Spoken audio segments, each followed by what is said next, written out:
Hello and welcome back to the Film Appreciation Podcast. I am Nick, and as always, I am joined by Isaac and Marlon. How are we going, fellas? Good. Just super. It's just a big day today. Yes, the Biggest of the year. most hotly anticipated episode probably that we'll ever have. Yeah.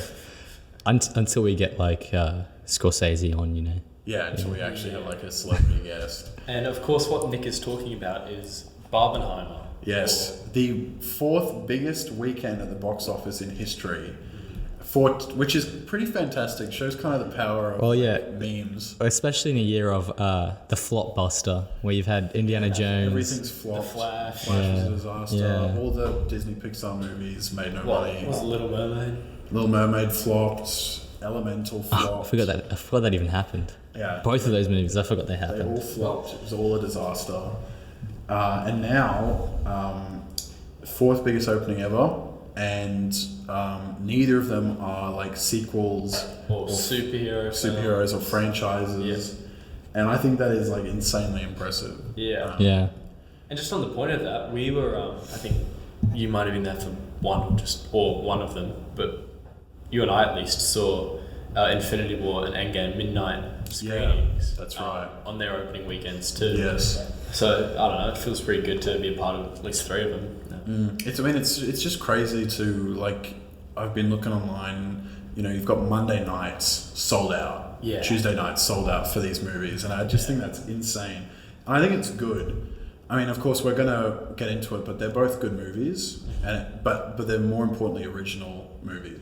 Yeah, which is what people have been wanting. Yeah, that's what people are craving, and that's like so clear that, you know, if you give people something original, that's what they want. We're pretty sick of all this bullshit, you know, like the Marvel and everything. Like no one cares. The only IP I think that anyone still cares about is Mission Impossible. Yeah, Just because those are actually pretty good movies at the very least. They care. They Yeah. I've never been a great fan of them. I mean, Mission. The only one that's really bad is the second one. Like that's an awful I movie. saw like the sixth, whatever came out in 2018. I saw that one. But anyway, Fallout. Yeah, that's a good movie. The latest one is That one of would my be- favorites of the year. I saw it just had so much birthday fun with it. But anyway, in case you guys didn't see on Instagram or TikTok, link will be in the description. We made a whole day out of this. Yes, the Barbenheimer. Yes. Day. Saw Oppenheimer. The world's first, greatest event. Then went and had a couple drinks, dinner, then Barbie, and then went out on the town. And it was great. It ended up being 12 or 13 hours out. Yeah, it was crazy. And With an extra hour because Oppenheimer 70mm got delayed. That's right, yeah, because we saw it on 70mm. Yes. But without further ado, I'll get Nick to introduce Barbie. Yes, so, I mean, no one's watched this movie now. It's a super irrelevant film, of course. It's not like literally every single person. It's insane. Like, I'll walk around the town and I just see so many people, men and women, in pink. Yeah, they're all hats on. yeah. It's like the craziest. Especially near the cinemas. Yeah, it's crazy. Yeah. Like this, what would you call it? The craze of it is insane. Just the Kennedy is just spreading. So of course Barbie, it's directed by Greta Gerwig. It stars Margot Robbie and Ryan Gosling amongst other people, but they're the main people. It is. Don't know how exactly to describe it because it's a lot of things, but I would say it's mostly it's a comedy. Definitely, yeah. Satire. Yeah. And it is about, as you would expect, Barbie in Barbie Land, who Doing Barbie things. Yeah, starts to have some problems, and she goes with Ken to the real world and realizes that not everything is as dope as it is in Barbie. Yeah. Well, that's the whole idea, right? Is that they think they've solved all the problems of feminism, Yeah, that's right. and then obviously they find out that's not the case. It's in fact the complete opposite. Yeah. When she gets to LA. So what do we think, guys? Let's go. I think undoubtedly a very well made movie. I mean, it's a lot of fun. The set design is very good. Incredible. Yeah. Yeah. I think the real question is the thematic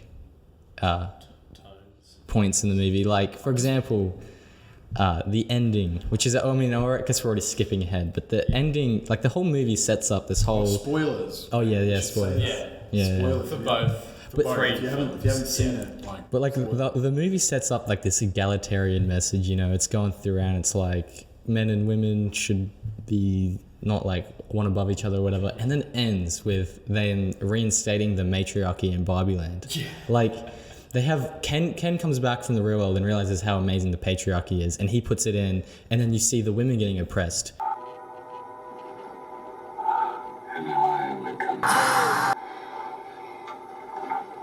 Patriarchy. Right? Whereas originally in Barbie Land, the Kens, the men were getting oppressed. So you think by the end they go, oh, look, this is what the movie's like teaching us, is we don't really need to have this hierarchy developed that way. And then they just go, nah, Yeah, and then- we're reinstating this government. And then they ask, can we have a place on the 12 Supreme Leaders or whatever it is? Yeah, and Court. Yeah, and they go, no, you can be like the level down. yeah, which That is a commentary on what it's still like today yeah. in terms of men and women. But yeah, you think it'd leave people with a better message if Well, they maybe did show that. maybe the point is like that's still how it is today. Well, that is the point. Actually like with the feminist movement today, it's like people go, yeah, they're done, it's equal rights. But it's but not. but on another level, it's still the same, and that's actually a line they have in the movie where they're like, the patriarchy is just gotten better at hiding itself or some shit like that. So that kind of makes sense if that's the point they're making. Well, I think but that's the point they are making. But I think a stronger point would have Yeah. been to make look at how much better it could be if it was. what I find really Is this what you should aim? yeah, definitely.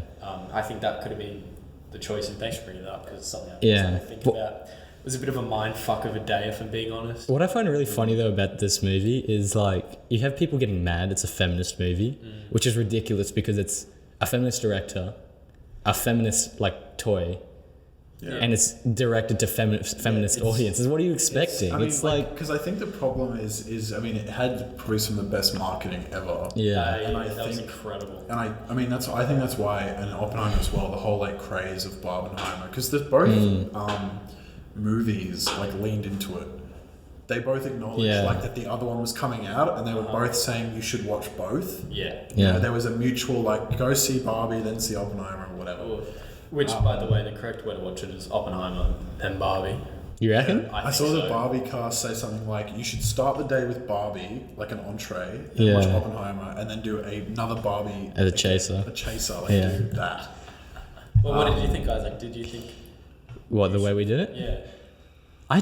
I wonder if it wouldn't have like even mattered if we watched it the other way around. I doubt it. I just think. I think the way we watched it. I think it was good, especially because we went like out after. You're in like you're left in like a really kind of positive mood with yeah, Barbie. I'd rather Yeah. that's sort of what I think we're aiming. Because Oppenheimer's like really. Well, I guess we'll talk about it later, Yeah. but yeah.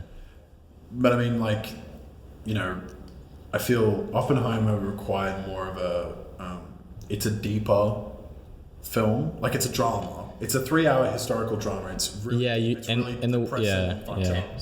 And like, you know, it's psychological. And so, you know, I feel like if you'd already been in the cinema for 2 hours watching Barbie and then went to Oppenheimer, you'd be so tired. Whereas Barbie was like a It's tequila uplifting. shot to like get you back up or whatever. yeah, like, it's, well, Yeah, it's, yeah. it's fun. It's back in the game. it's fun. It's funny. It's vibrant. It's bright. Yeah. There's all these things that sort of. It's easy on the eye. Yeah. And as Isaac said before, I really want to touch on the Barbie Land set design. I think that sort of first scene where I think Yeah, it's really Margot's- good. Or the song's playing and Margot slides down the slide, brushing her teeth and shit. I think it's so important.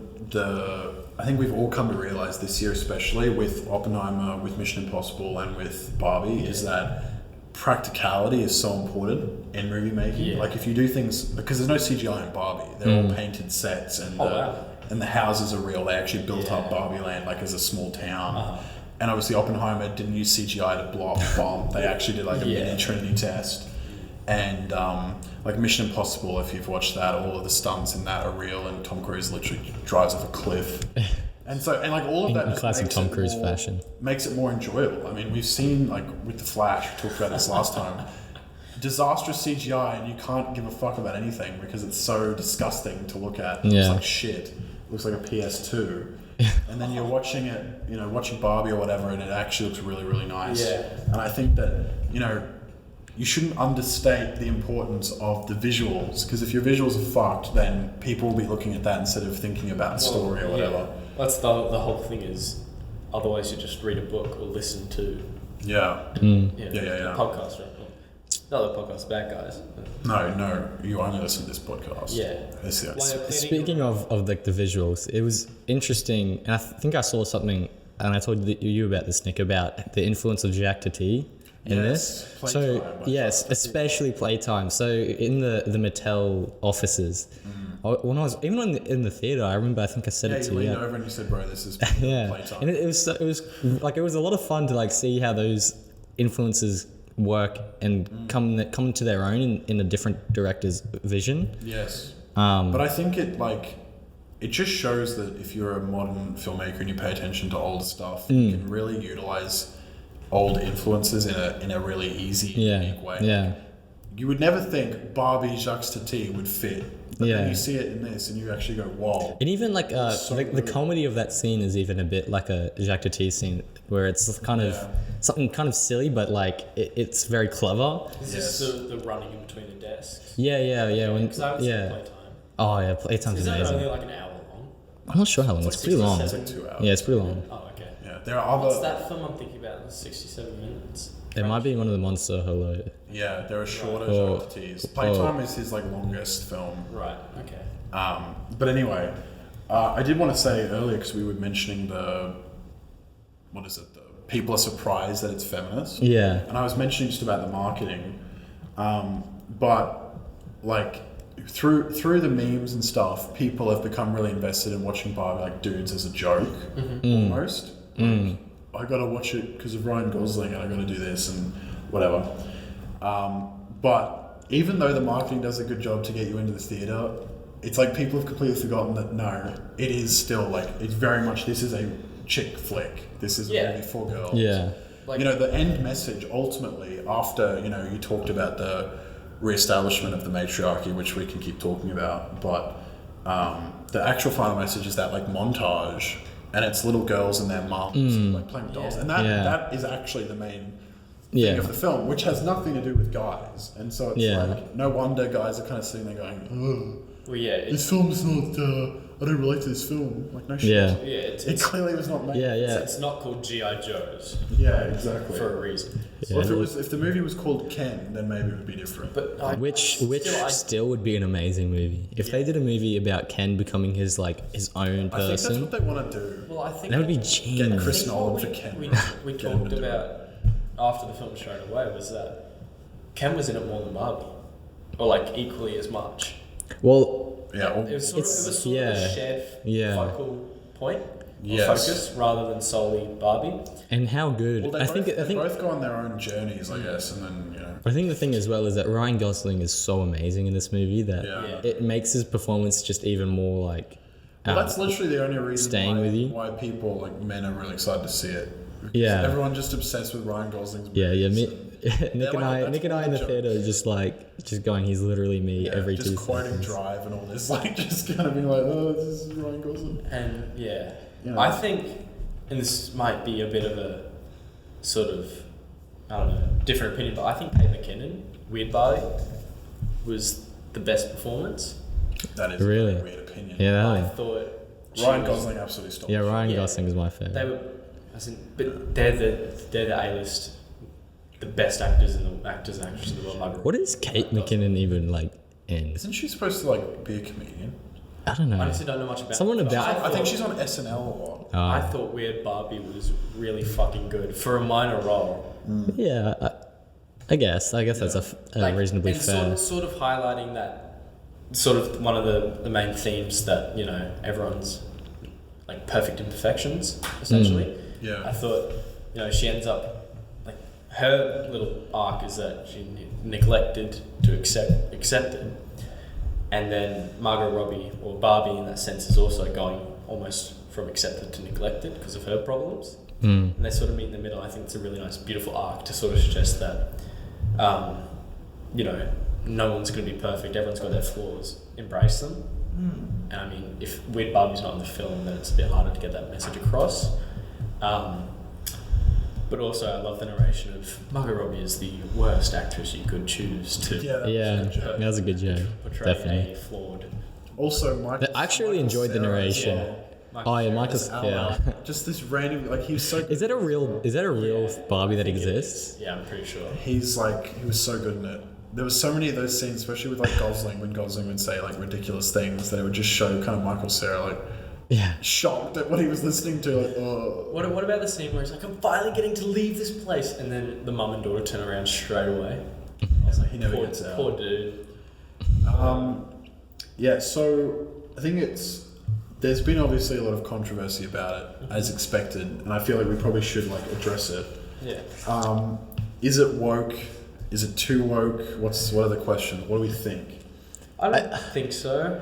I mean, The question of is it woke is kind of like, what does it mean specifically to be woke in this case? You know, like Well, it's not. It's the idea is just identity politics. hammering down of, like identity politics or messages like without any sort of subtlety. Yeah. See, Like I you're kind think of beating down on the audience with it. You know? I think something that's like a feminist piece like this, it's kind of hard to be like, oh, it's woke, because it's not like just ridiculous, like only about like your whole identity is your race. It's this, it's that. It's kind of like just trying to like say we want to be in a society that is fairer for everyone. yeah. And it's not like trying to push any I don't even think it's a political agenda in a way. Like, I think equal rights in the sense of gender equality is not really super political, and it shouldn't be.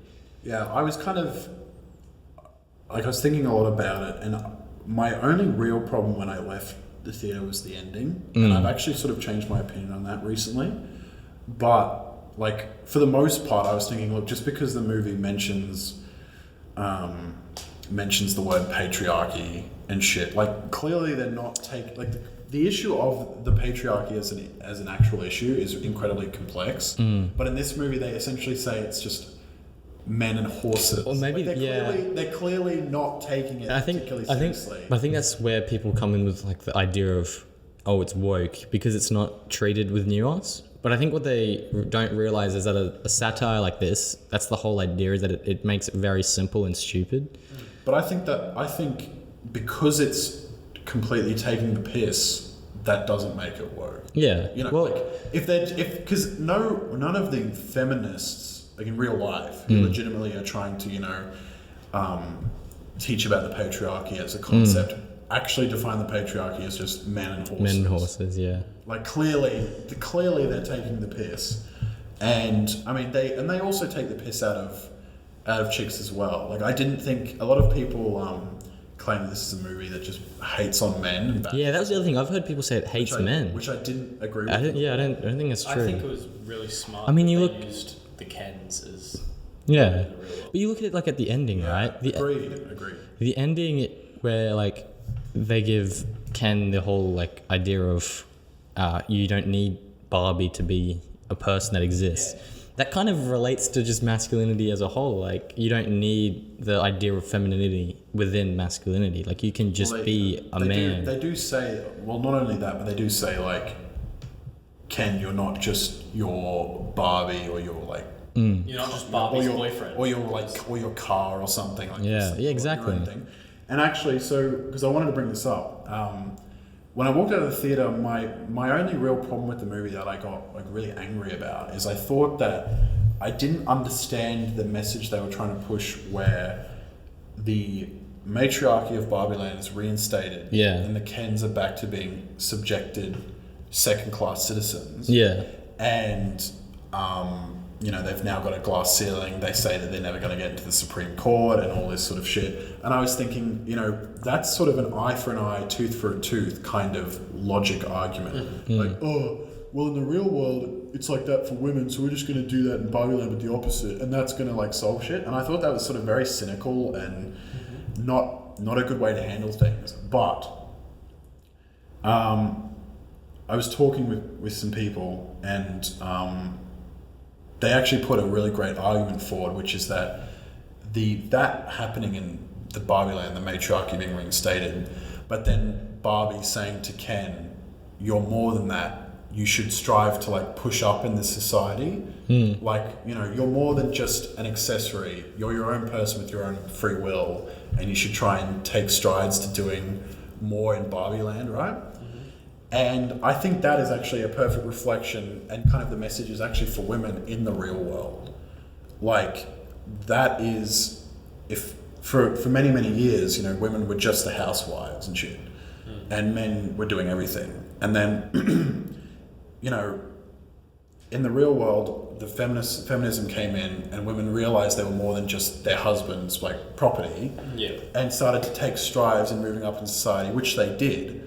And I think that actually the whole thing happening with Ken there at the end is reflective of the feminist journey. And I actually think that's a good message, not a bad one. Like they're saying, regardless in the real world, when women are subjected, or in the Barbie world when men are subjected, both are individual people with their own wills and don't have to be defined by shit around them. And can take strides to build up themselves and do their own thing. And I actually think that's a great message. And I didn't think about it as deeply as that when I first saw it. But after having these conversations, I'm actually quite satisfied with that ending. I actually think it's a good ending. I think there's actually probably a couple ways you can look at that ending, because you can look at it like the easiest way, and say, which is how I think we all would have looked at it originally, is like, it's them just reinstating the matriarchy. It doesn't really make sense. Or you could go that perspective. And I think even like another one, like we were saying kind of earlier, is that it just reflects what is happening in our real world, where there's supposedly that like dissolving of the patriarchy, and it's all equal now, but on a more subtle level, it still exists and still functions. So I think it's actually it's a lot better of an ending, I think, if you actually give it the time of day. And because and when this sort of idea was proposed to me, that this ending is actually a lot deeper and more positive. Because the main thing that I was angry about was it's just a very cynical, you know, the whole eye for an eye, tooth for a tooth sort of way of solving things argument I despise. Like, just because you stab me, I get to stab you. It like makes no sense. But makes the world go blind, Nick. That's right. That's exactly right. And so I was really happy to kind of get that as an ending, because, you know, Greta Gerwig, I don't think is an idiot.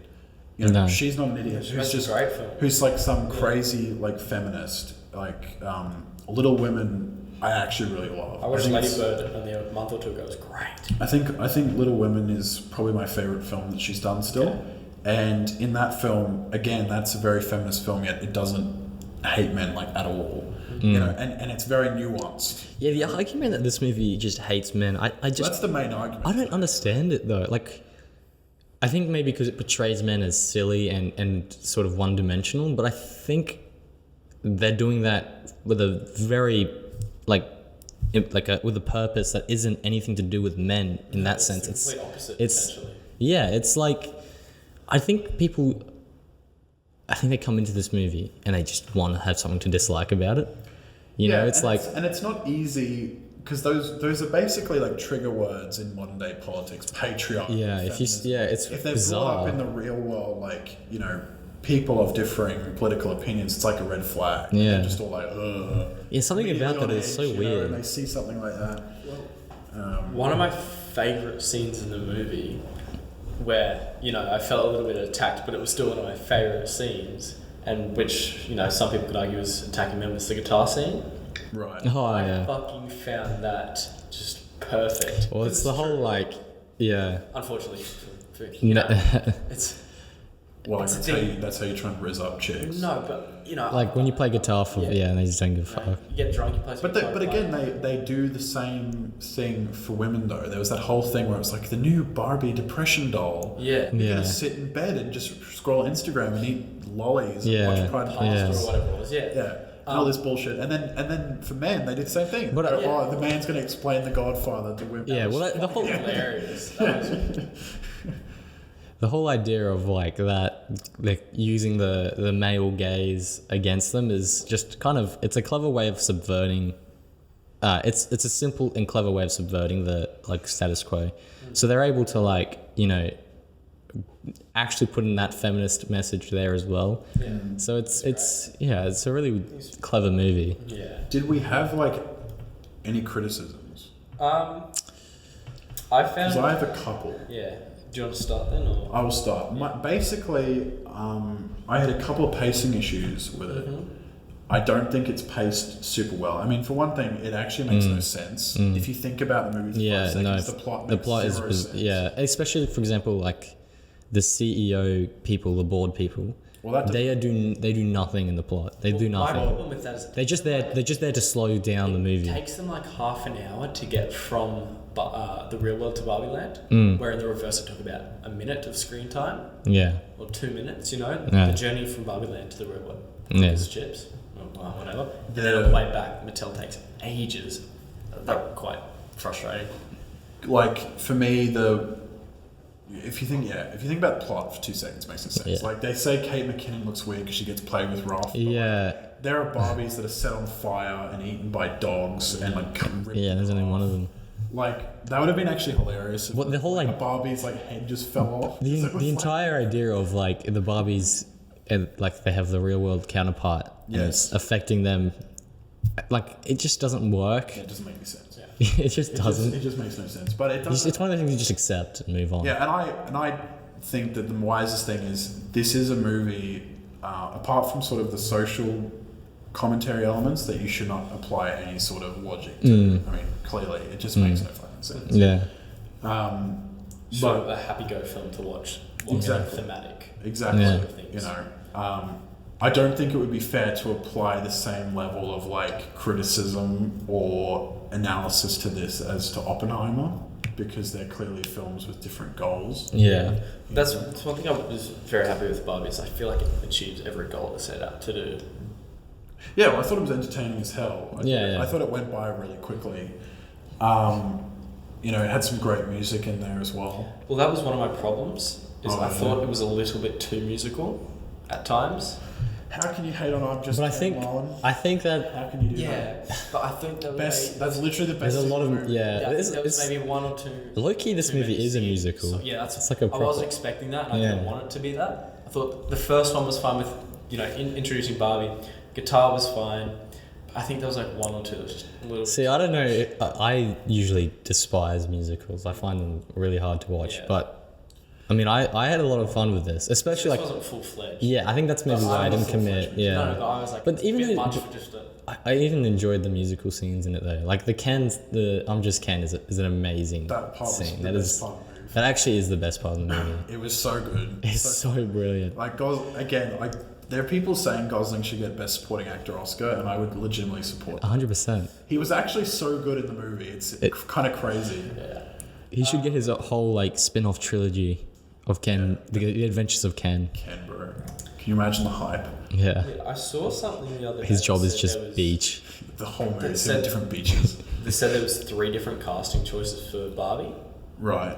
I had Gal Gadot was one. Yeah, of it was. them. Margot Robbie every day. Like Yeah, but it was originally Rebel Wilson, I think. Oh my god. really? Yeah, No. in 2017. Fuck. To then Gal Gadot, and then They'd have to do a completely different story if they did that. Yeah. Even if they did Gal Gadot, like Margot Robbie is the easiest choice yeah. because it just allows you to Called do stereotypical. yeah, it just allows you to do that story. If you pick And she nails it too. yeah, if you pick anyone who isn't just stereotypical Barbie, you have to like write the story in a completely different way. And I think as well, like Gosling definitely stole the show, no doubt. But I think it's important to give Margot Robbie like the credit. Oh, Margot Robbie was She great. was so good in it. Yeah. Well, I think it's a hard sort of for any of the Barbies and Kens. It's a hard role to play, being a doll. Yes. Yeah. Like in a sense. Well, you know one I think thing. that This they've is all just done a really so good random. job. So random, but all the Barbies and the Kens had to have waxed every day. Oh, really? They got waxed, like full body wax, because they have to look like Yeah, Barbies yeah. that have hair. So they Yeah. have to, other than on top. Um, So yeah, they have to like, it's crazy. what about the theme of death and memory with the lady in the Mattel office? Wasn't it just a random design? Wasn't that the thing, or was she actually? No, so she yeah, I don't know. It's Depressed. see, it was weird because I'm talking about the old lady. Oh, The the ghost. Yeah, the The- ghost. Woman, yeah. the creator. creator. of Yes, Barbie. yes. I think that was a nice, sweet little touch, you know. That yeah. I think the two. But it's kind of weird because it has like there's some like touches of God, like a God figure, and the idea of you have free will and I can't control you is kind of I wonder if that was meant to be a comment on religion. That would be really interesting if that was on purpose. yeah, But it's so like such a small thing that I don't think it was on purpose. It was just kind of like you have your own agency. Go become who you want to be. I think it was a nice little touch though. Yeah. It's quite complex in the fact that there's a fair few themes that it touches on, not just the one of feminism and patriarchy. But yeah. I think the two best scenes for me was the "I'm Just Ken" singing part, and that scene where Barbie like sits down, and she's like looking at that park. Oh, that was amazing. And then That was so. There was that old woman next to her. Yeah. And she just said like hi to her or something. On the bus. It's yeah that Yeah, like I thought that was a fantastic. that idea of just experiencing the human. what life. it is to be human, and it's nothing interesting happening. It's just looking. Just everyday life. And it's stuff just that beautiful, it's like stuff that we completely ignore. yeah, Yeah, exactly. yeah, But yeah, in terms of problems, my only real problems were the Mattel characters were basically pointless. yeah. And Will Ferrell had a fun. They're just there. I he think had that, a couple of good little bits, but they after that initial bit where you meet them and then Barbie goes to the office and they have the running scene Yeah. through it. Yeah. I feel like that was the last time she. they're really just there for like the patriarchy joke. They Like just- the they just- the feminist company is run by men. But That's, they just that's the stayed joke. there for the whole Yeah. movie. They just the whole rest of the time was them just journeying to Barbie Land until the very end of the movie. Yeah, which And it was my just, problem with them. yeah, it was just so pointless. I It- liked Will Ferrell's joke about the pregnant Barbie. Yeah. I thought we just continue to stay right there. Yeah, that's right. Or when he's like getting, I think Barbie's like saying some shit to him. He starts listing like why he's not like a terrible person. He's like, I have Jewish friends. I'm the son of a mother. Yeah, I'm the son of a mother. That reminded me of like I swear there's a line like in Across the Spider-Verse, something like that. I can't remember. Oh, when You would know, you saw it. when Peter B. Parker is like talking to Gwen, I think, about trying to get her to stay. He starts like listing just like random shit. And he's like, yeah. Anyway. Anyway, should we wrap up? Yes, well, Barbie. ratings. First time. Oh yeah, ratings. Who's going first? I'll start. And I said to Nick before the podcast that I have to stop giving sevens, Please give me a 7. but I'm giving it a 7 today. Yeah, fine. Yeah, I'm also giving it a 7. Get a bit sheep in there. Boom, boom, boom, boom, boom, boom. Give it an 8. There Fair enough. you go. That's By no means a terrible yeah. film. It was That's a very good movie. enjoyable. Did what it set out to do. But now, here he comes. It's the Riding on the clouds. Danny Nolan. He's back. Yeah. Danny Nolan's back. An absolutely amazing film in Oppenheimer. Yes. A biopic, drama, historical film. Yes. Absolutely incredible. Starring Cillian Murphy. Killian, Robert Downey Tommy Jr. Shelby. Tommy Shelby. Emily Blunt, Florence Pugh, and the list goes on. For a lit- Peaky for a- fucking blinders. Did you guys Roderick notice? Heffley. Did you guys notice Gary Oldman was playing Truman? Yeah. Yeah, I didn't it's- notice yeah. that in, when I was looking at Letterboxd. But Yeah. sorry, I forgot to mention Matt Damon as well. Yes, Matt Damon, very He's another important. important character. What a cast. I did say I. This is a And fucked up on the cast, topic bro. straight away of And Rami Malek. yeah, Yeah, Rami Malek as well. on the topic straight away of best supporting actor Yeah, nominations. Downey Jr. Robert Downey Jr. Yeah, What a guy. I actually, this goes Incredibly back to like the thing we were saying with Ken, where he almost like seems like he's in the movie way more than he is. Yeah. Robert Downey Jr. is actually not in the movie as much as you think he's That's in the it. last third he is in it. Yeah, but you like So in my mind, Robert Downey Jr. is like in like the whole other film. main character. Yeah, and he's not. It's insane. It's just the That's how good his performance Did they is. count up the screen time? I think you could, yeah, at least somewhere. I can search it up. But that's just that's how good the performance is. But anyway, just quickly, so Oppenheimer is sort of the journey leading up to the moment of and the moments, the years after the development of the first atomic bomb. Yeah. Pretty much the perspective of Robert J. Oppenheimer, Yes. a physician. No, physicist, yeah. Physician, there we go. yeah. Doctor. There we go. Yes. And boy, was it amazing to watch. Yeah, well, so we were, even though it took an hour longer, we were very fortunate enough to see it in 70mm, which was so much better. Absolutely, because we saw Barbie just, regular. Yeah, but there was no, it wasn't shot on film. Yeah, Oppenheimer's. And it was the only 70mm place in Brisbane, and we managed to see it opening day. Packed. Theatre was full. Absolutely full. It was absolutely. So was Barbie. They were both. Yeah, Barbie was full. They were both full, and I wonder if Barbie was full the whole day. kind of, yeah, probably. I mean, kind of amazing that a 3-hour, half black and white historical drama / kind of horror movie, in which it's 90% of it is dudes sitting around talking physics. Yeah. Is as awesome and as popular as it is. It's kind of insane that it's so big. Yeah, it is insane actually. It's one of those things where you'd never expect, if it was the Nolan name not attached, exactly the same movie, I would wonder if it would have as much hype. Because nobody I think really gives a fuck about 3-hour movies, let alone something like this. The next film we'll talk about, it's also 3 Yeah. Felt it. Well, there's only maybe two, literally I think Scorsese and Nolan and maybe Tarantino, if he wanted to, are allowed to make 3-hour original films at this point. Yeah. People actually care about it, Yeah. But no, it's Francis Ford Coppola made a few good ones. Yeah, but he hasn't made films in 20 years. I think we Cillian Murphy's performance as well is something that I think if it doesn't win an Oscar, it's a joke. Because it's so fun. The movie without Cillian Murphy does not work, I don't think. No. You have the shots of just when it's just his face and you can just see his eyes and the amount of information that is expressed. Yeah. It's insane. Well, I know yeah. He's got those sort of naturally teary eyes. I think they're pale blue. He's got the Irish face, mate. The Irish, but gaunt. Yeah, it's just gaunt as fuck. Potato famine. They've run out of lager at the pub. Yeah. It's just devastating. He was already a great actor in so many different pieces of film and television. Peaky Blinders, you've got, of course. Chris He's been in Nolan Batman, movies, ton of that. But this is, I think, the crowning moment of his career. Definitely. I'm not sure what he's doing. Pretty sure this is his first lead in a huge movie. Yeah, and he's fucking done amazingly. Yeah, he has. Yeah. I think. I mean, it's kind of almost even hard to talk about this movie because there's just so much stuff. Well, yeah.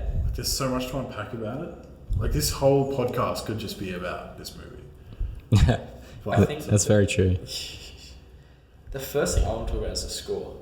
Yeah, well, you know that the whole movie has music in it. There's not there's no scenes where there's not. Really? Yeah, it's everything has music. I think because it isn't. And that's no, it's what's his name? I don't know his name, but it's not Zimmer. I was like, well, What's the guy's name? He does the Star Wars. Yeah, that's the guy. what else has he done? Because this was fucking. Well, he's done The Mandalorian, music, Okay. which is very good. Yeah. But this was I think, in a lot of films you can get away with having a mediocre score, but this just pushes it up so much more. The film would be considerably worse without such an emotional, powerful score that builds up to the moment. He did Creed as well. Creed. Okay. He's done a lot of shit, man. He's one of the higher up composers now. John Williams is like a fucking fossil. Yeah. Which is a shame. Has he retired? No, I don't think so. That's He's fucked just gonna up. keep working Did he do until Indiana one day Jones? he'll just fucking. He just collapses. Yeah. He did the new Indiana Jones. Yeah. He did? Yeah. Is the score still good? I haven't seen it. Yeah, it's fine. I mean, it's an Indiana Jones. Yeah. It's an Indiana Jones movie. Oh, excuse me. But no, I think that is something perhaps that's worthy of note, is that I think if you don't have the soundtrack here, I think the movie already has very little emotional depth in terms of specific character relations. Mm-hmm.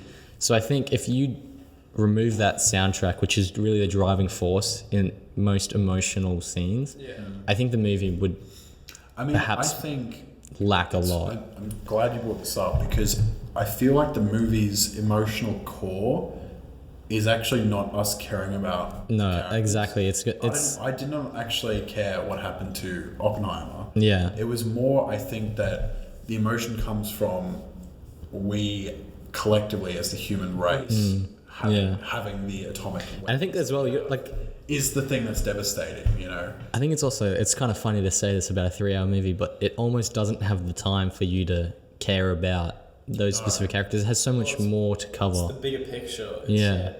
I mean, it is still trying to be a biopic, so it has to spend a lot of time, you know, filling out his life, which I really enjoyed. All the stuff at him at uni at the start. Yeah, and we'll suppose the film is like reasonably accurate too, apparently. Apart from like Niels Bohr was never like there to eat the apple.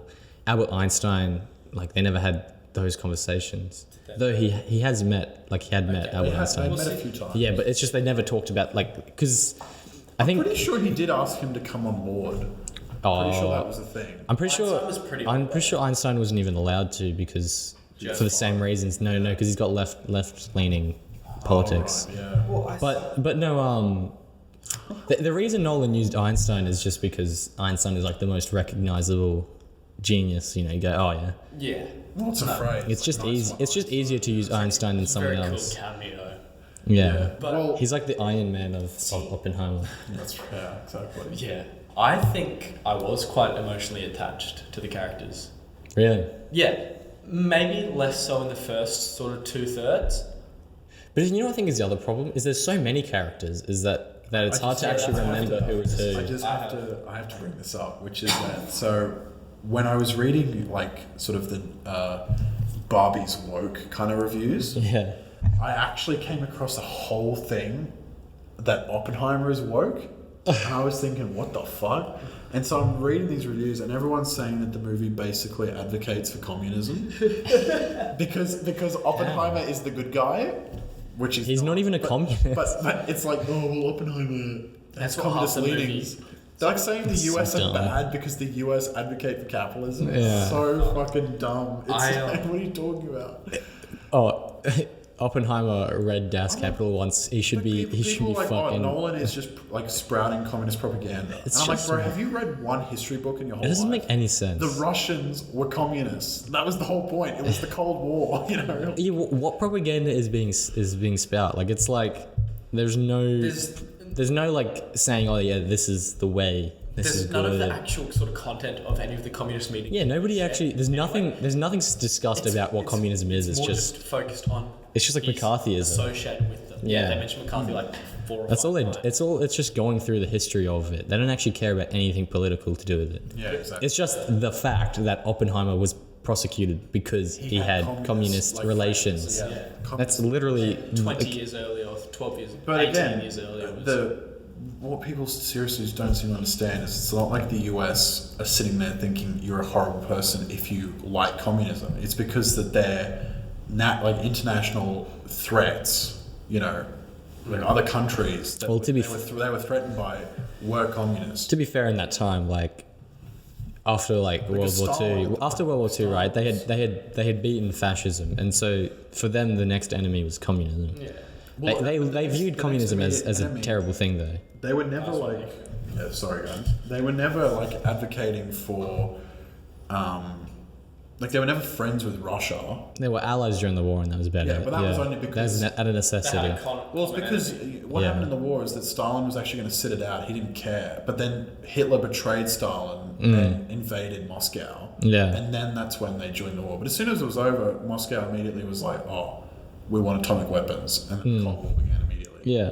So, you Well, it know. was already happening in the later stages of the war anyway. But I think the reason that America hates communism so much is that the whole communist ideology relies on revolution, which is a very big threat to any country that wants to keep its government. Like If you have communist ideologies becoming very popular in America, it's going to end in revolution, and I mean, I don't think they want that. I think that's like why people view it as like a massive threat. We I even think. see that today still with, you know, just I don't know. riots I don't and- even think it's Yeah. necessarily. I don't think it's necessarily that. I think it's more that, like, communism in its true form that it's like proposed as is actually impossible in human society. Yeah, but Communism often just turns into like dictatorship. Well, I think communism, not socialism, is because you can have that's a complete like different form. But communism is very like what's the word? It's a lot more extreme in a lot of cases. Like Like, you look at when like Lenin gets into power, and it kind of is necessary for you to keep the opposition's voices down.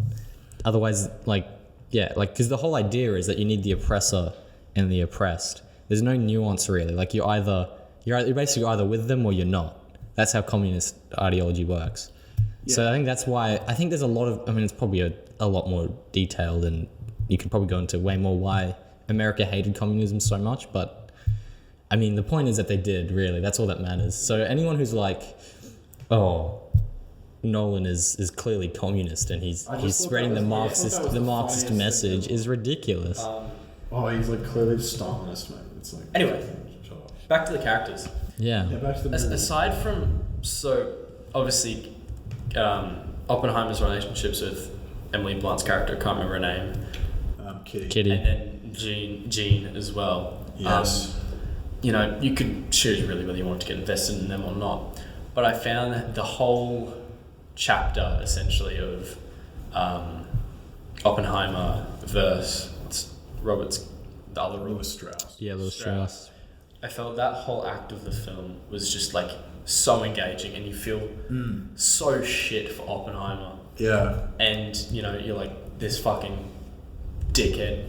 It's such a classic thing, because you've got, like, to the US government, Oppenheimer was their savior. He built the bombs. If they didn't have Oppenheimer, they'd be fucked. And who knows what could have happened if the war continued. But he builds the bomb, they destroy Hiroshima, the war's over, and then they immediately need a fall guy for any sort of criticism, so they blame Oppenheimer, their freaking savior. It's such bullshit. But like, that's my whole point. I think you guys are a bit, like, I don't know, bit rash and harsh saying that you're not invested in the characters when they spend an hour at the end showing the toll it's taking on two opposing. I think it's not that you don't care about any of the characters. That's just not the main It's point. that you only care about, like, Oppenheimer to I would say Oppenheimer to me was a character I cared about. Yeah. And obviously, I would say the same thing. and by extension, you want to see Lewis Strauss fail. Yeah. But what I'm saying is, like, Kitty and Oppenheimer, right? They have some sort of marital problems, and they kids. But you don't care about exactly. It's not treated with any real, like, and especially the conversations, right? Every conversation is very intellectual, It's not like if you and I were husband and wife, and we were having a conversation, it would not be as intellectual, I think, as the movie treats everything, No, not at all. So I think that's why it loses some emotional value. Yeah. That's not to say it doesn't exist at all, which is why I said, like, the score is so important, because it is able to sort of bring that level of emotion higher. Yeah. But I think what it is like, I did care about Oppenheimer, and I cared about Kitty in the sense that I felt bad for them, but I never was at the point wherein I was watching their struggles and I felt like emotional. It's kind of, I'm crying over what's happening to Oppenheimer. Whereas I think the emotional core of the film is the very end, where Oppenheimer stands there and he thinks about everything that's happened, like with the bomb and the future of humanity, and that's when. Well, yeah. When he asks, he asked the question, like, do you remember when we thought we were going to destroy the world through a chain reaction? And he's like, I think we did. Yeah. And it's such a good way to end the movie, because it makes so clear what the point of the movie is, really. Apart from being a character study of Oppenheimer, which it does fantastically, it is really asking the question of, are these advancements, are they worth it? Like, you can even, I think you can extend from beyond, like, atomic bombs. You can go to, like, AI in today's world, Yes. Like, I think you'll have a lot of people who work in AI today having the same Oppenheimer question, like, is it worth setting off this possible, this chain reaction of the, but yeah. What's that quote from Harry Potter? Progress for the sake of progress must be discouraged. I think that's I don't know. It's from Umbridge. It's basically like the whole, when everyone, like, the classic, like, simple criticism of capitalism is, it's like, growth for the sake of growth is the ideology of a cancer cell. Like, that's the classic. But as expected from Nolan film, cinematography is perfect. Oh yeah. Yeah, shot on 70mm IMAX. I mean, fuck. It is Could not get a better so picture beautiful. quality. I saw a criticism from someone that there are a lot of out of focus shots. Yeah, I didn't. And I would have to rewatch didn't it. pick up on many. I wonder if they're probably intentional. Yeah, for sure. Yeah, because you have like it's Nolan okay. is not that That's level of well, I was gonna dumbass that say he can't like keep the camera in focus. like maybe you're kind of we're saying that because of the name Nolan and his crew that it's almost impossible for them to have out of focus shots, but Well, actually, I would have to rewatch it to actually notice them. I but- thought I did see out of focus things, but I usually when you take a thing out of focus, It it's was either to draw attention yeah. to something in the I didn't see anything that was like or it's like, and they did this a lot with Oppenheimer, like the whole background would get all fuzzy Yeah. because he's now thinking and he's horrified. Yeah. Which was the best scene in the movie, in my opinion. 100%. Was when he's standing there in that sort of auditorium right after the Hiroshima happened. And everything They're all goes white. stopping, it's building the tension, and then he looks, and you see. That's one of the best things about the film. It's so dark and so fucked up, this movie, but they actually don't show They don't show the Hiroshima bombing. Yeah. They don't show any. Well, it shows you how like They just show what on the- Oppenheimer thinks. But he hears it on the radio. Yeah. And like, it shows you how disconnected they were. The people who worked on this project were from the Japanese people. Like it is. So, I think it's way more powerful actually. Yes. Like Oppenheimer's just sitting in a room as he's hearing how successful his project was. Yeah. But the way that they are so minimalist with showing the real destruction about it. Yeah. And again, like seeing him. He's imagined. Like Yeah. seeing someone in the row and just all the peeling skin, which was so fucked melting up. flesh. Well, that's the other thing. But it's a great way to not only get in his head, but it conveys the theme, I think, even better than just showing like the bomb on Nagasaki or whatever. I think as well, like the use of obviously when it's colored, it's in color. It's kind of from the Oppenheimer perspective, and they have like the physics-y like visions happening. I think that was really a really good way to get you in the headspace of Oppenheimer. I think it's such a simple, quick, like in like 2 minutes, you know how Oppenheimer functions as a person, you know. Yeah. Whereas if they had to really draw out, oh yeah, Oppenheimer, you know, he's always thinking about physics, man. And they have to really hammer that home, but they can just show it like that, and boom. So I think that was really clever. I think you wouldn't think Chris Nolan for a biopic would work, but his way of trying to use visuals as much as possible to convey themes and story works so well for a biopic, because you don't have to have endless scenes where it's like, hi, I'm Oppenheimer and I go to physics school. Yeah. And I love physics and I love to think about atoms and all this. You know, it's shot. I'm Oppenheimer. I'm gonna Oppenheimer all over the place. It's got that Oppen Riz, bro. Yeah. Oh, he's got the quantum riz, bro. Quantum Riz. What an absolute atomic Riz, guys. Yeah, atomic riz, bro. The best achievement of this film, in my opinion, is that the pacing. He's gonna split your panties. So. Bro, splitting of the atom, bro. You Nah. split those panties every day. I think the pacing is incredible for Yeah, a 3-hour film. agreed, yeah. And it's Oh, so yeah. impressive that it's as interesting as it is. And it's I was almost on the edge of my seat. I was and- compelled the whole way through. and it works like 2 movies, and it doesn't lose you between that kind of jump from Well, there's an before the bomb and the after. It's really well made, I think. Well, Like 'cause that's what I think is the best testament to how good the movie is the whole time, like, as soon as they get to Los Alamos and they're building the bomb, you're like waiting for the bomb to go Yeah. off. Because you already know, like, there's no CGI, you're hyped. And then it happens and still an hour left and you're even more interested. Yeah. After the bomb Well, goes there's off. 2 climaxes of the film. Yeah, that's what that's makes exactly it so right. great. That's exactly right. That's what pushes it forward. Is this the bomb? Then I think really good sound editing of just silence. Yeah, that was really which is because that's how it would have It's been. Yeah. accurate. But Yeah. Well, Isaac's You know- sitting next to me going like, I'm Yeah, like, it- I was yeah, just but expecting them watching just. you, I'm just going like there the whole he's so time. ready, like, that's wasn't- going to kill me. It wasn't even that loud. It wasn't the loudest thing in the movie. The stairs were louder Yes. when they had banged on that. But, which is probably on purpose as well. Well, there's another time where like the audio was actually like peaking. Like I thought the speakers were gonna break. Yeah, I was like, it was oh fairly early on. shit, yeah. Well, that's actually a thing. Is Christopher Nolan movies, especially like Tenet, are so criticized for really shitty sound mixing. Like sound mixing in Tenet was fucked up. Yeah, which he claims is on I purpose. thought it was a lot better. Bro, I can't hear any of the exposition. I don't know what's happening. And that was his last film, mate.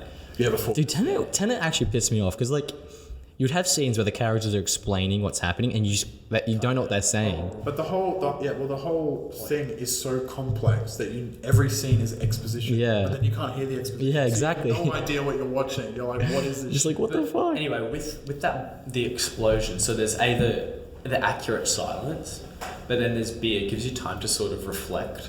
It must have been about a minute. Yeah. Of just silence. It's a sort of meditative experience. Yeah, exactly. It gives you time to reflect on, okay, what's happened, what's going to come forward. Sort of, I guess, at the time it would have been just so frantic that they wouldn't have done anything like that. But after the fact, you get to put yourself in those shoes and go, fuck, I can't go back from here, it's worked. Yeah. Yeah. We're in a new age, essentially. But yeah, and then there's the amazing second climax of the trial. Yeah, which was so I thought intense. Alden Ehrenreich, who played young Han Solo in the Solo movie. Oh, was he in it? He's in it. He's that guy, sort of. I think he's another lawyer, or maybe he's a military officer, but he's with Strauss the whole time. Yeah, right. And Oh, at the end, like at the the guy end, turns on him. Yeah, and he opens the door for Strauss, and Strauss goes out like smiling and all that. But after Alden Ehrenreich's just roasted the shit out because of he him. said something. And Yeah. he goes Strauss is right. And then Yeah, exactly. Yeah. I thought I didn't realize it was him. No, he was good.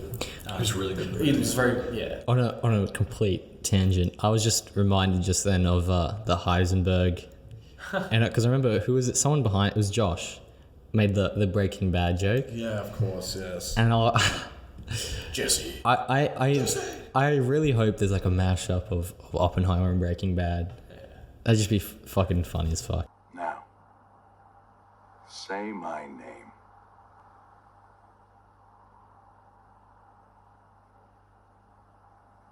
Heisenberg. You're goddamn right. Fuck. Anyway, also this is another thing, right? There's so many characters in this movie that there's like heaps of scientists that they just have in there that you like, unless you're like a nerd, like you will have no like. They have Richard Feynman is in a scene. I don't know if you know Richard Feynman's like the goat of physics. Yeah. And you would have no idea unless you like watch the movie. Niels Bohr is in it. Yeah. Well, Niels Bohr is at least like a bigger like he's actually like really mentioned. Richard Feynman just is in the movie, and I feel like it's like the equivalent of like if you're watching a superhero movie. And just like Captain America. Yeah, just in the back, like in across the Spider-Verse, it's like, oh my god, spectacular Spider-Man's in the There's Andrew background. Garfield. Yeah, that's the equivalent of like what happened in Oppenheimer. Wait, Who does he play? I don't know, Oh, but that was Oh yeah. and Roderick. Yeah. when they're talking about the hydrogen part, like whether a hydrogen bomb would be possible.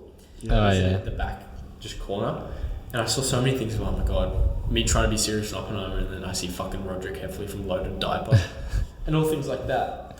But that was probably one of the main. oh yeah, and Fermi's in it. They just have like random like. There's so many. Or they mention It's legit the Avengers of physics. Yeah. That's what this movie is. Oh, and like not a physicist, but Matt Damon was really good in it. Oh yeah, Matt Damon was. He actually had all the funny lines.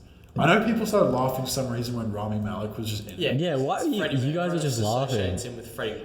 I was so confused. I was like, what is He's just what is on funny screen right with now? his weird face, and it was like, oh my god. It's just the way he looks though. He has like this look in his eyes. It's so bizarre. Him with Freddie. No, it's something about I thought it was just the way he looks at people in movies. It's just like he just looks like he's about to piss himself laughing or something. The reason I laughed is because I saw it, I was like, fuck, it's Freddie Mercury in it. I do That's why I think came. as well that there's so many actors in it, and I think the biggest standout for someone who's not in it much is Gary Oldman. I thought Gary Oldman as Truman, not only was he really good and the makeup was really impressive, but that scene is just a great scene. Do you think Yeah. they care? No, Mate, but not that. That is part Don't of let it. this crybaby back No, in but my where office. he says, we did it. We dropped the bomb on Hiroshima, and Oppenheimer goes, and Nagasaki. Yeah, And he's like, oh yeah, Nagasaki. yeah. Like he didn't even remember. Is that the telephone Yeah. call?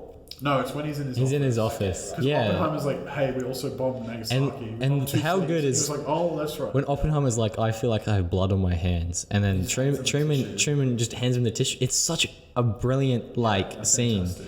and he just says like, your hands are clean now, because they don't give a fuck about who made it. They give a fuck about who dropped it. Yeah. It's on my hands, Yeah, And- I just thought and- that was such a fantastic, Yeah. and it just stood out so much, even though he was in it for one scene, very briefly. You know, it was a very powerful moment. I liked the sort of handing down of that sort of handing down story between Einstein and Oppenheimer, and then Oppenheimer at the end as well. Yeah, So yeah. the story of they gave me a medal, Yeah, it's not but for to you. shut me up, Yeah. and then they do the same. That ending scene is just so genius for so many reasons, because it serves multiple purposes. Like the very end with him and Einstein, not only is that conversation like indicative of the movie and kind of the theme of like humanity's self-destruction, but also it shows the ego and shit of Robert Downey Jr.'s character. It had nothing to do with him. And yet that was the whole precedent for the entire thing. He's like, he embarrassed me in front of In Einstein. fairness, like that would be a reasonable assumption, right? Like, Yeah. if like a day before you and Einstein, you know, you're talking, Power hour. and then all of a sudden Oppenheimer comes along, and he's like, Well, yeah, it'd be if you and I were talking. yeah, that would be. Past It's a. Nick tried to say I need It's the immediate assumption, Yes. but yeah. But as I was trying to say before, one of my very small problems with the film is I can't keep track of all the names. Yeah, Okay. it got a bit like I mean, but you just know characters by what they do, not Yeah, who they but are. See, I'd rather be able to Yeah, actually enough. properly For reference. that, And though, it's such I a don't- minor flaw. I just It's not don't even a think flaw. it, It's I just a don't problem think for me personally with my memory and retention of. No, I don't think it's used. Like it's a everyone would have experienced I that. just don't think it matters that much though, because all the characters are such minor characters that's kind of irrelevant. Yeah, they the need only to be one, there. I the just only like one to- that I think should have had a bit more screen time so you felt it was the student who turned out to be the Russian spy. I thought that the British guy was. It was a British guy. Or whatever, just like whoever it was. Oh, yeah. The problem is I didn't even know who it was. But I think I was that's. like, oh, that guy's. But that's why I was like, I think that was kind of intentional, because think about, like, Oppenheimer did not suspect anything at all, so there was no reason for the movie to like care about him, Yeah. because there was no spy at Los Alamos. Yeah. And then when it's revealed, that's I think why it becomes more shocking. It's like, oh, there's all these nothing people, and now he's actually kind of, you know, he actually was doing shit. Yeah. What did the other people mean to the film, essentially? Yeah. I thought the whole story with Jean. I mean, that was just kind of the random like sex scenes. The one in the. If she's humping him, There's no way. kind of Yeah. random. I was like, There's what? no way in real life It's the only time this I was paying motherfucker, attention. she asked him to read Sanskrit while they fucked. There's no way that happened in real life. Yeah. That Well, was who would have been there to tell the story? That's true, Would have but only been him, it's. and I think he just wanted. guys, they like around the drinks. He just want. I think Nolan just wanted to have the quote in the movie without doing the scene. Couldn't you just Yeah. had a scene that started with him reading the Bhagavad Gita, and then like some dickhead just walks in, and then he shuts the book, and scene starts? That's so easy. Mm. Yeah. What was just to rejig my memory here? She got drowned, correct? She didn't get drowned. She drowned herself. By Like, accident. I Was don't it know. pills? I definitely thought she was trying to kill herself. Yeah, but yeah. She but took pills and then put her head in the wasn't water. there Someone with fucking black gloves around her neck. You definitely bathtub? no. You Or definitely the imagine that. No, I think actually that might be in it, but I'm pretty sure what that was that like Oppenheimer thinking that he killed killed her? Okay, right. because of his Because I treatment. swear to fucking God, I saw. Fair. No, I'm Maybe. pretty sure I saw that as well. Maybe. So it was very obscure, and I think that was the point. Was 'Cause- because it was because it was Yeah, it's Oppenheimer. thinking Was it in that. color? Yeah, it was Yeah. Because I was certain 'Cause he- killed he- herself. yeah. I was just confused about Yeah. why there were black So gloves around her I neck. think that black gloves thing was her. he was imagining himself him, yeah. by act like you know. See, 'cause Yeah. I was all thinking that the fucking FBI have killed her because she's a commie. No, that's Nah. the other Right. thing. Yeah. But yeah, the first sex scene where they meet is fine. You know. Yeah. Okay, sure. You show a bit of his personal life, but the one in the interrogation room. The interrogation room was bizarre. I think Because also, Oh yeah. the interrogation. That felt like a- That was Kitty Oppenheimer thinking because it showed her face. Yeah. and Yeah. him, because it was because right they were after talking they about it. Yeah, right Yeah. after they She's exposed him imagining- as cheating on Yeah, her. she's imagining her Adultery. having Yeah. sex with Oppenheimer. Yeah. But I'm like, that doesn't fit thematically considering it's supposed to be color is only Oppenheimer's perspective. Yeah. And then it just switches to Kitty. Like, it didn't make And it was also like, it's just the scene was just bizarre. It felt like watching one of those it just felt like an A24 film where they have like just random because it- slow motion like sex. something about it. It just didn't feel like it was going to happen before it happened. You know what I mean? Agreed. It wasn't set up to be that kind of movie. Well, Yeah. I think so that is sort of going down the line of the psychological horror. Yeah. In that scene, that the other psychological horror part of the footsteps and the thumping and the Hiroshima part, great. Yeah. Fucking amazing. Or when he's getting like interrogated real hard and he's like trying to like keep his like brain clear. Yeah. Yeah. That's all great, but just the sex scene I feel goes too far. In that Just in the sense. interview, yes, I'd say that's a bit odd. You know. I did find it hilarious when he's just sitting fucking cross-legged and naked on a chair. Dude, Yeah, that was such. the audience reacted more to see Killian sitting like Then that. for Everyone was like, "What the hell?" It was, Naked yeah. Oppenheimer. Ugh. And the way he's sitting too is Yeah, so it's just good. like looked uncomfortable. It's just such a. It's just so Could you fun. imagine? He just if his was cock and actually balls sitting out. like Yeah, that? Just cock and balls out. yeah. That would have been good. That would have had me dying laughing. Yeah, if that was I the, would have laughed. I almost laughed at the scene. That was actually, Yeah. you know, Yeah, I just because it was like awkward chuckled to laughter. I myself. was just like, Yeah. fuck. Are we good? yeah, I think that's pretty Are we ready to move on to? pretty much all I have to say. Sum up, it's really good amalgamation of a fair few genres: a horror, drama, Yeah. thriller, biopic. I would say Historical I'd say it's fiction. up there with some of my favorite Nolan films. I think this. My favorite, I'd probably be like Dark Knight, Interstellar, Prestige, and probably Oppenheimer. Honest- That's not the order. I'm just saying those are my favorites. Yeah. Well, let's kick off our ratings. Nick, would you like to go first? No. No. Okay. You know what? I think Oppenheimer might be. It could be my favorite. Wow. It could be equal, Favorite maybe. Nolan film. Yeah, my favorite- It might be up there just It's with definitely my Interstellar. favorite film of the year. That's Yeah. No, I'd say it's probably up there with Interstellar. So far, it has been my favorite film of the year. yeah. Tossing up here, I am going to go see it again. Yeah. Hopefully this weekend. 9 out of 10. Yeah, I'm the same. Giving it a 9. And I'm giving it a 9. That's agreed. Is that the first one we've ever had? Wasn't No, we had. Spider-Verse? Yeah. Spider-Verse was all 9s as Okay, well. but this is better than Spider-Verse. Incredibly hard to compare. Or Incredibly hard to compare such two. nah. such Well, different look. films. I'll be honest. But this Across the has been- Spider-Verse. No. I gotta see. Oppenheimer. I gotta see Oppenheimer again because there is a legitimate possibility it could be a 10. Yeah, well, that's what I've got on the rewatch. It's Yeah. more than likely, possibly a 10. Uh, But Could this it be a has been- 10 for you, Bowie, at some point? Well, after the first viewing, probably not. But I mean, I could if I watch it Did you give again. Interstellar a 10? Originally, Or you've dropped it? So you've I dropped it ages you've got ago. no Nolan tens. no. Harsh marker. Stinky. I think this has been my favourite and the best film of the year so far. Yeah, I agree. Very close for me for Mission Impossible, but I will put it above. Oh. Yeah, I love the new Mission Impossible so much. It was so fun. No, it's not even the. Oppenheimer is the best film of the year, but then Mission Impossible. What else has come out this year? Then Spider-Verse would be my Oh, third. Spider-Verse would be my A sort of. I can't believe that you enjoyed Mission Impossible more than Spider-Verse. Yeah, I do. It's not even the best Mission Impossible. It's tied for the best. No way. Fallout's I see in my best see for that. Fallout. See, I like the first one the most. That's ridiculous. I just think it's insane. no. I think it's the most like. This one's kind of cringe. No, the first one I like that style of movie the most. It's not like as action movie. It's more like a noir. I think I like that more. But Fallout is if you want to do like the real Mission Impossible movies, like that style, only one I've seen. Fallout's the best. Yeah. But Dead Reckoning's kind of like I don't know. It's just there's too much to go into it. You're a But fool. sort of Anyway. just to surmise, it's going to be very hard to replicate a day like Barbenheimer. That is so we should true. In- we I need to don't have know. I don't actually every think year. it'll ever happen again. No. I think there'll be. Even like Barbenheimer, it just works as a name. And for some reason, it actually works as a double feature. Yeah. They're so different, yet it's such a good Yeah, like, it was double brilliant. Yeah, It'll go down What a in great day! history, yeah.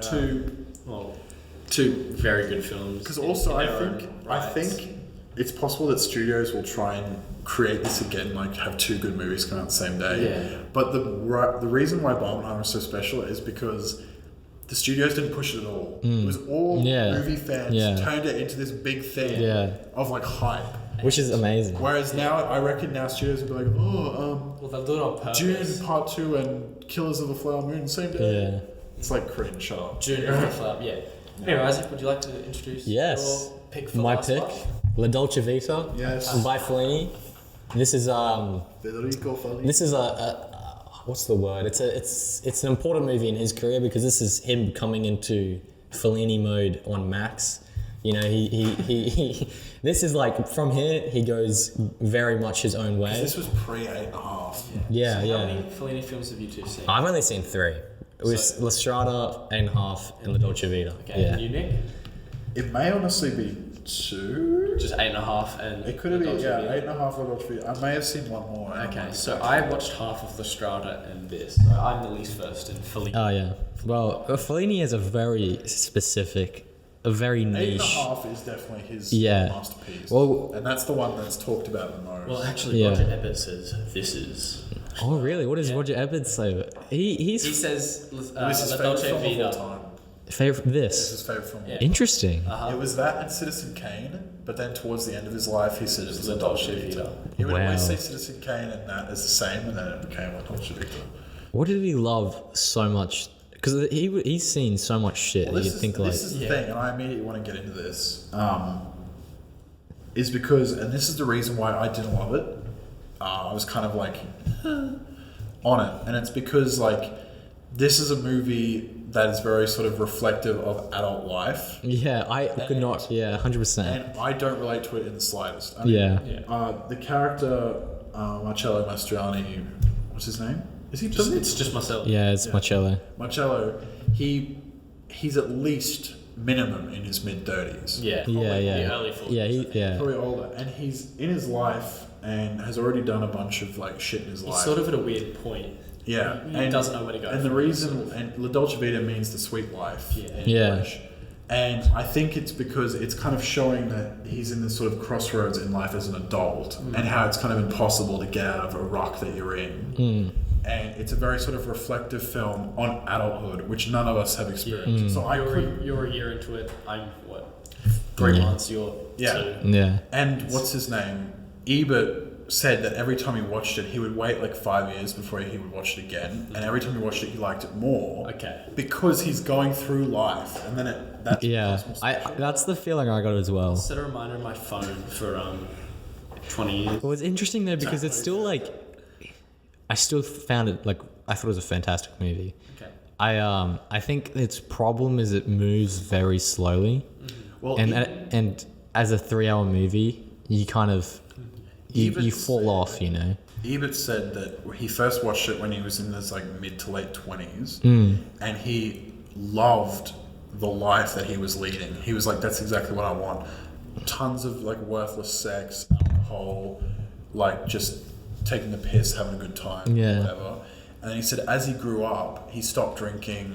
He settled down, had a family, and then he started to feel like sorrow and sympathy for Marcello, and was like, "Bro, that's a shit life." Well, You know, and it just it's Well, the that's- whole point of it. that's- I think it's actually a film that you're supposed to watch throughout your life, And I it think will change. that works with like with a lot of the themes of the movie. It's a very like a movie about sort of doubles. It's a very paradoxical thing. You have like love and lust. You know, they kind of come together and they sort of that's I think that works really well. Like the idea of like as well beauty and depravity, they all kind of merge over, and it's like you know, you can view it as this is the sweet life, or it is a terrible life to live, depending on where you're coming from. sort of one of the commentaries on it is it's the death of the sweet life.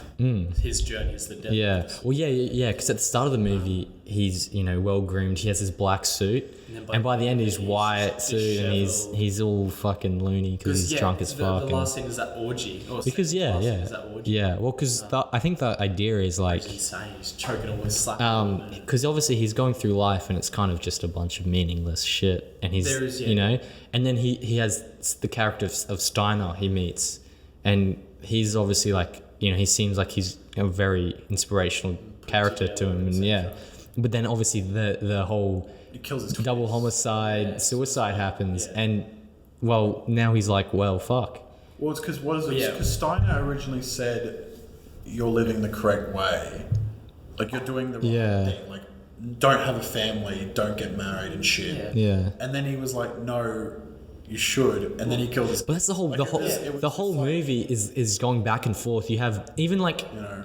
with the dialogue with Madalena when she's like, "I love you," and he's like, "I love you," and then some guy walks in and when she's like, I'm a whore, I don't deserve any love.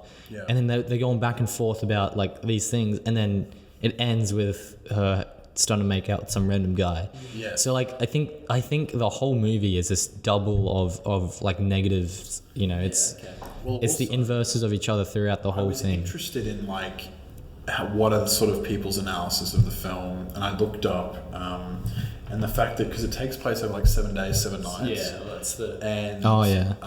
It's supposed to encompass all 7 deadly sins. Yeah, the 7 deadly sins. Ah. And because that's kind of where Marcello is trapped, is like his pride and his greed. Yeah. No, that works really well. Lust is probably one of Yeah. Yeah. Lust the is biggest one. themes of the whole film. Yeah. But I think with what's his name, Steiner, right? In Yeah. the piano scene, he's pushing Marcello to do more, be Yes. more, Yeah. Mm. and then only an hour later in the film, he's just completely undone everything Yeah. that he sort of pushed for. It's sort of a film where you got to be in a very good mindset. Yeah, you have to watch be it. switched You on. got to be switched on. You got to be looking at it very analytically. It's not just a film you put on and just watch and not Yes. think. And look, we all left it till the day of and Yeah. before this podcast on a website that buffered quite Yeah, a lot. archive.org is not good for long videos. I got 2.5 hours into it and it froze for an hour at about 11 o'clock at night. It's just inspirational, I got really. very pissed off. Well, But such is life. This There is was- this is the sweet I life, think waiting for the movie to Sweet load. Life, yeah, waiting for the Dolce Vita. There's some parts of this film that I loved, and others that I had quite big problems with. I thought the comedy was quite good. Mm. It's a very nice, subtle, just pieces of humor where I had Yeah, a yeah, good laugh. yeah. Like towards the start when they introduced the film star, Mm. not the black-haired lady, but the Swedish lady. Yeah. One of the guys just yells "Long live Sweden" when she like talks about Yeah, she no. sleeps in bed Yeah, or yeah. something.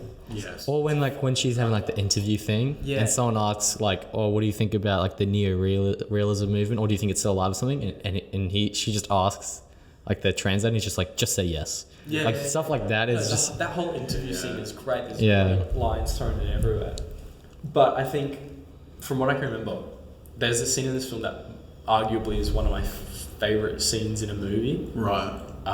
surely the waterfall thing, like the With Sylvia. yeah. Surely that's such an amazing scene.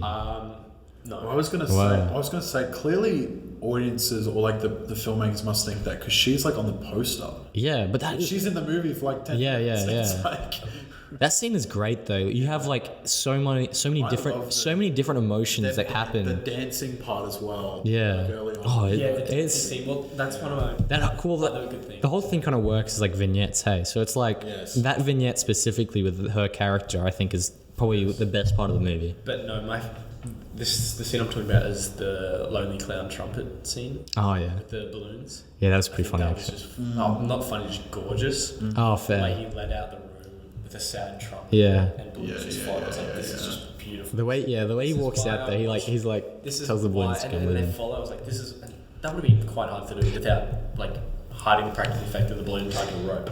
I'm trying to remember. 65 years ago. I think they also Beautiful. so when they have like the shot of like the balloon guy. Yeah. It's like they have the shot from behind his head and he's like on the kind of right of the frame. They do the same shot, I'm pretty sure, with his dad Okay. His when dad was a nice character. when he's like depressed. You know, like when he's like kind of like at depressed. the end. When he's like Bro, he's depressed. after he fucks that bitch or whatever. Well, yeah, he's sitting on the couch. Yeah. So I think they have the same shot. there's So it's like something here. it's they kind of using a comparison thing. Yeah. But I thought that was just like I literally wrote down like fucking I think this is why I watch movies or some bullshit like this. But the dancing scene I think is where it starts to shift into more of a film, at least for me. I think the first half an hour is pretty scattered and the score particularly just doesn't fucking match for the first about half an hour. You've got a score that sounds like it should be in a Kurosawa epic Yeah. playing around, and this guy driving around in a fucking car interviewing people. It's I was just, like, it's just as epic as Kurosawa. Well, see, This this is film something doesn't that I feel like when I watch a movie, a lot of the time I don't even like notice the score. It's like it almost Unless it's something Unless it's insane, biz- like yeah. Time from Inception. Yeah, but It's like the greatest piece of music ever. for me when I'm watching like the movie, it's like I'm so kind of in the movie that the score is not separate. It is the movie. It's hard. You have to kind of sit back and really. Yeah, and then someone says, "How good was the music?" And you go, "Oh yeah." After you have to like go, one oh of the yeah. things you'll notice about. I think that's when the soundtrack's good when you don't notice it. exactly. Depending on the movie, obviously sometimes. Star Wars. Yeah. No, so there's like there's the greatest soundtracks which you'll be able to acknowledge straight away, but then also blend perfectly. But then there's the ones that are sort of here and there and everywhere are the ones that you pick up on straight away and you go, this doesn't match or this sounds odd. Yeah. But look, to whoever the composer is for this, it does get better as the movie progresses. I just think that the first half an hour is just completely out of place in terms of the score, considering the plot, which was a bit annoying. But the dance scene is where it gets better, Yeah. So essentially, there's the whole uplifting, vibrant.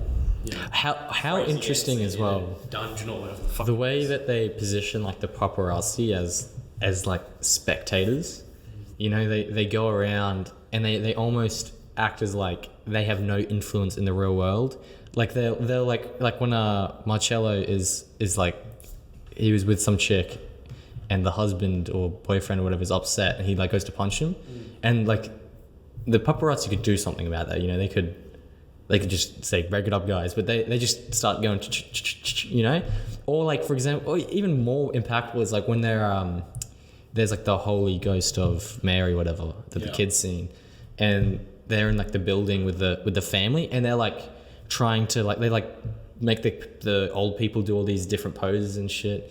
And it shows how like fake the media is and how it like is portraying it's just a lie. Even in the fucking 60s, Yeah. the media was. Yeah, and I think that's kind of one of the points of this movie is like that there's this growing depravity within society, and like you look at I think the media, maybe that's one of his points he's trying to make is that the media has a big role.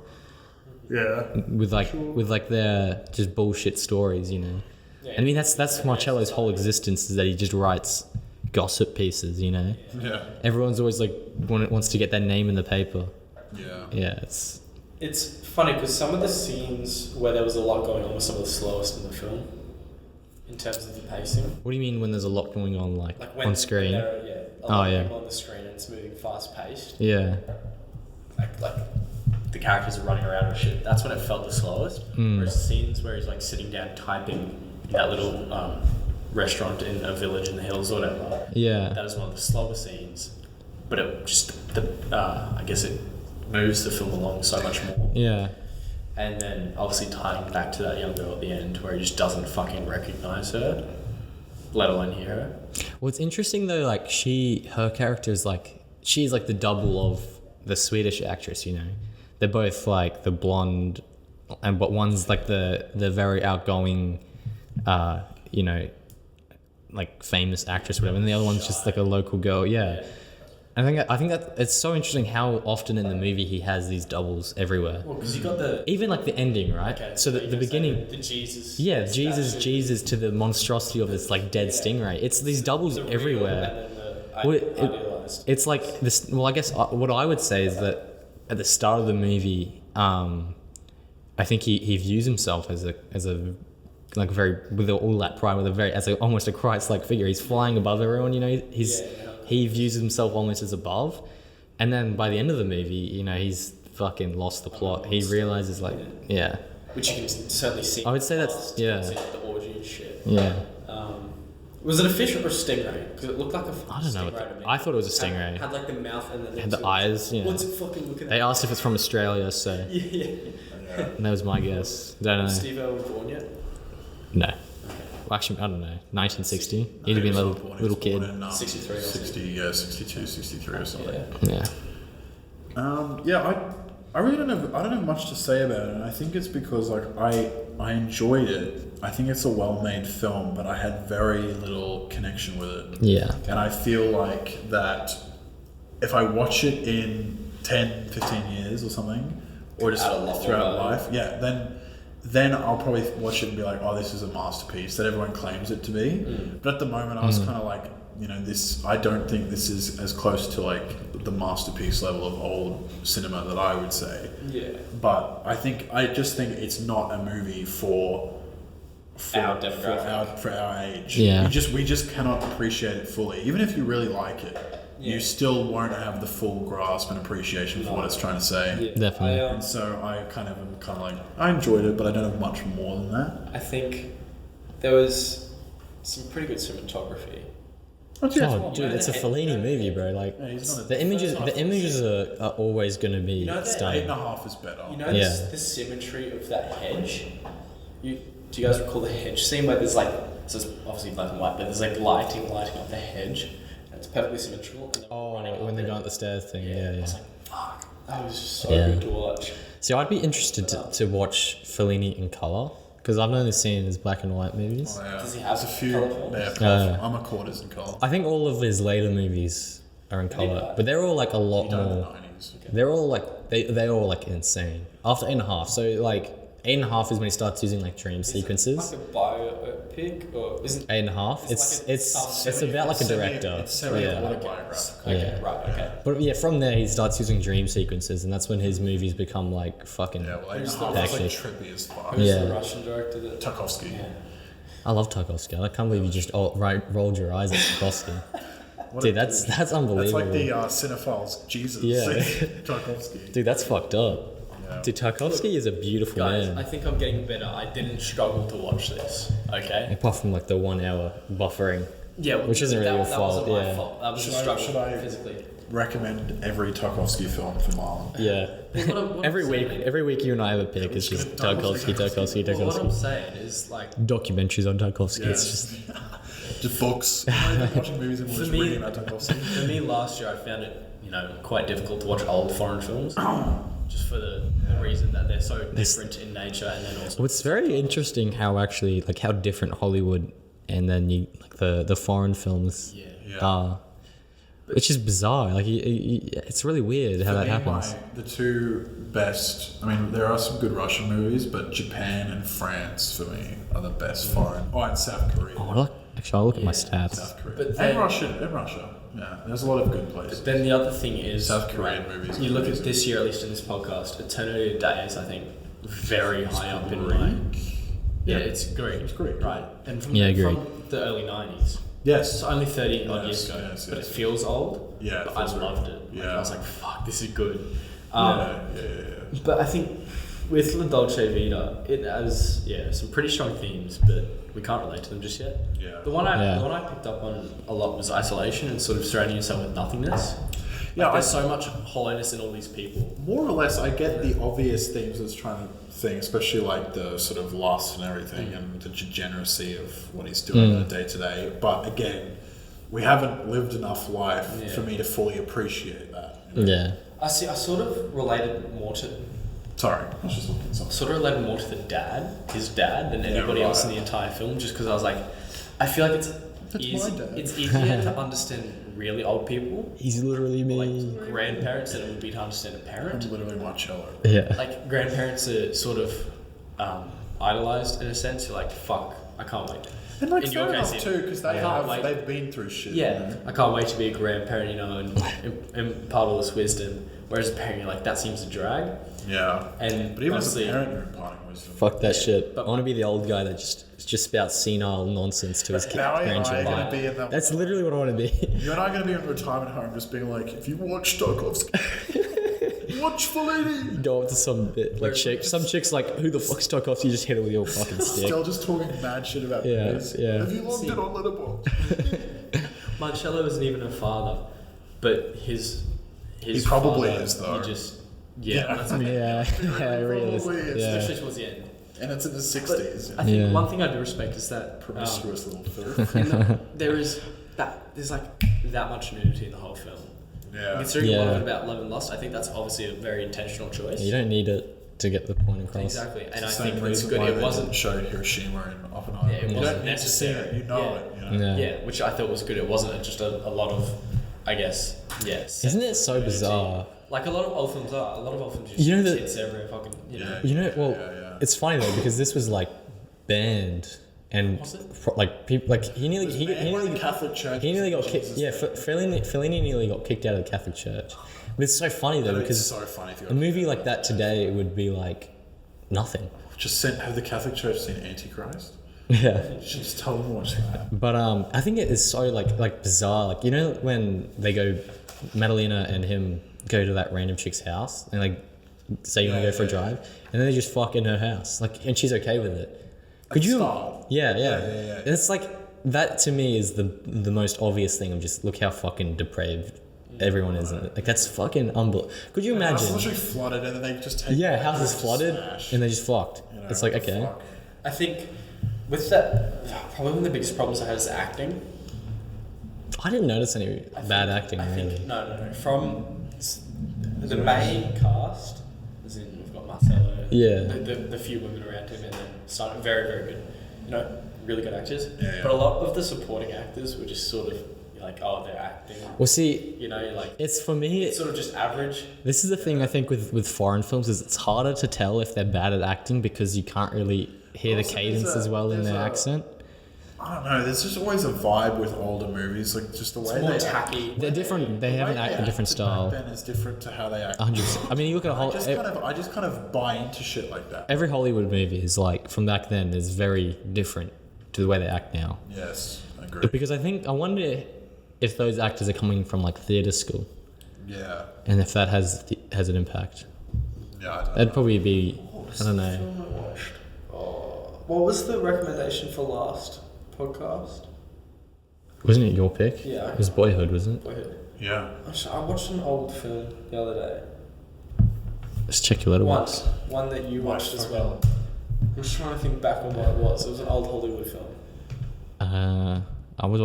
I've been watching heaps of Hitchcock. Was it Hitchcock? Yeah, it was the one you asked me to watch. Oh, Rope. Rope. Oh, Rope. Oh, Yeah. yeah. Rope's amazing, Oh, man. you're an absolute dickhead. Dude, You think Rope is that's better than amazing. 12 Angry Men? Dude, Rope Yeah, that's is what this is. amazing. You're not. This might be not better than Yeah, 12 Angry Dude, Men. Rope is What a so toss-up. fucking good. Rope, no, the end. I think it's very. It's smart. so genius. Very smart, You and probably I'm sit watching there it. thinking, I'm literally those kids. No. That's literally- I was watching it like, fuck, this is Like, genius. no, it was a good. It's so film. smart. I gave it 8 or something, but that's such, when was that film? In the late 40s? 48. Yeah. That feels more modern than the 60s. Because French it, film. I think it's because it's the Like, that's style. Hollywood, But etc. also, Hollywood had money.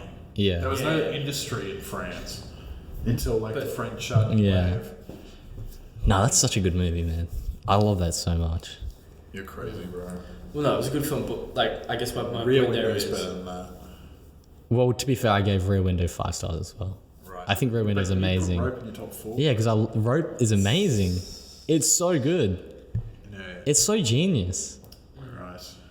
Anyway, Should we hop on ratings? yeah, ratings time. Isaac, you can go first. With anti-clockwise. Yeah, I'm giving it an 8. I think it's just as a movie, it's pretty fucking good. So it's hard to not give it a good rating.